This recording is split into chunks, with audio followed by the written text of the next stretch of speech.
میرا نام تنیشا ہے اور میں آکسفورڈ یونیورسٹی کی طالبہ ہوں۔ جب میں نے پہلی بار ریون ہل یتیم خانے کے بارے میں سنا تو میرے اندر تجسس کی کوئی حد نہ رہی۔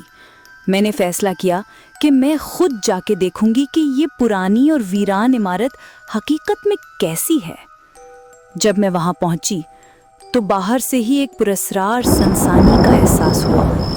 زنگ آلود دروازے، ٹوٹی ہوئی کھڑکیاں اور دیواروں پر پرانے نقش و نگار، ہر چیز میں خاموش چیخ چھپی ہوئی تھی، جیسے دیواریں خود اپنی کہانی سنانا چاہتی ہوں۔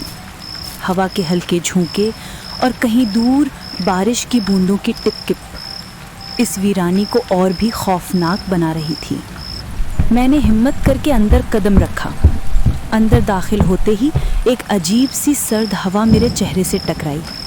ایسا لگا جیسے یہ عمارت ابھی تک کسی کے انتظار میں ہو۔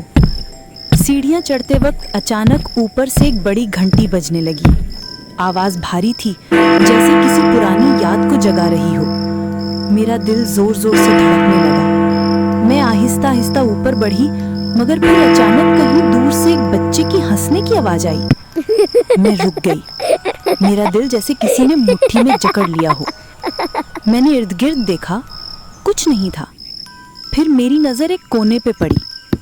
ایک لکڑی کا گھوڑا خود بخود ہل رہا تھا، جیسے کوئی بچہ اس پر بیٹھا جھول رہا ہو۔ میری سانسیں تیز ہو گئیں۔ میں نے اپنی ٹارچ چلائی اور کیمرہ آن کیا۔ ہال کے ایک طرف مجھے خون سے لتھڑے ہوئے ہاتھوں کے نشان دکھائی دیے، جو دیوار پہ رینگتے ہوئے اوپر جا رہے تھے۔ پیچھے سے کسی لڑکی کے رونے کی آواز آئی۔ میں نے گھبرا کے پلٹ کے دیکھا، وہاں کوئی نہیں تھا، بس ایک سایہ جو آہستہ آہستہ دیوار میں گم ہو گیا۔ اندر کی فضا اور گہری ہوتی جا رہی تھی۔ پرانے کمروں میں ڈسٹی تصویریں، جلی ہوئی فائلیں اور فرش پہ پرانے خون کے دھبے تھے۔ ایک پرانی تصویر میں لکھا تھا، sister Amelia and doctor Harris, 1981۔ میں نے ایک ڈسٹی فائل کھولی جس پہ لکھا تھا، امیلیا برنڈ، ٹونی مسنگ۔ تب مجھے اندازہ ہوا کہ یہاں کوئی عام حادثہ نہیں ہوا تھا۔ اصل میں امیلیا اور ہیرس کو جلایا گیا تھا تاکہ یتیم خانے کی عزت برقرار رکھی جا سکے۔ یہ وہ لمحہ تھا جب محبت کو جرم بنا دیا گیا۔ رات کے سناٹے میں میں نے اپنے کیمرے سے ہر منظر ریکارڈ کیا۔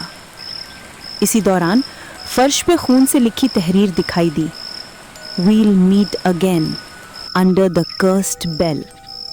میں نے سر اٹھا کے دیکھا۔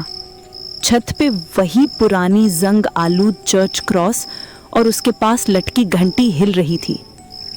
اچانک روشنی کے ایک دھماکے میں ایک سفید لباس والی عورت میرے سامنے نمودار ہوئی۔ اس کی آنکھوں میں آنسو تھے۔ اس نے سرگوشی کی۔ میں نے اسے بچانے کی کوشش کی، مگر وہ آگ میں جل گیا۔ اس کی بات کے ساتھ ہی میرے ذہن میں ایک فلیش بیک ابھرا۔ میں نے ایک مرد کو دیکھا جو آگ کی لپیٹ میں جھلس رہا تھا۔ وہ چیخ رہا تھا، بھاگ رہا تھا، مگر آگ نے اسے مکمل طور پہ نگل لیا۔ میں تیزی سے نیچے بھاگی۔ نیچے ایک چھپا ہوا ٹریپ ڈور تھا جو جالوں سے لپٹا ہوا تھا۔ میں نے ہمت کر کے اسے کھولا اور وہاں ایک چھوٹا سا زیر زمین ہال تھا جہاں 2 اسکیلیٹنز ہاتھوں میں ہاتھ ڈالے بیٹھے تھے۔ دیوار پہ خون سے لکھا تھا، "For love we died together"۔ میں سن ہو گئی۔ میری آنکھوں سے آنسو بہنے لگے۔ مجھے یقین ہو گیا کہ امیلیا اور ہیرس کی روحیں آج بھی یہیں کہیں موجود ہیں اور ان کی محبت موت کے بعد بھی زندہ ہے۔ میں باہر نکلی۔ صبح کی نرم برف باری شروع ہو چکی تھی۔ یتیم خانے کے گیٹ پر کھڑے ہو کے میں نے ایک آخری بار مڑ کے دیکھا۔ میرے دل میں ایک عجیب سا سکون اور گہرا دکھ تھا۔ کچھ کہانیاں مر کے بھی ختم نہیں ہوتی، وہ دیواروں، گھنٹیوں اور یادوں میں زندہ رہتی ہیں۔ اور اگر کبھی رات کے سناٹے میں وہی گھنٹی بجے تو سمجھ جانا 2 محبتیں آج بھی ایک دوسرے کو پکار رہی ہیں۔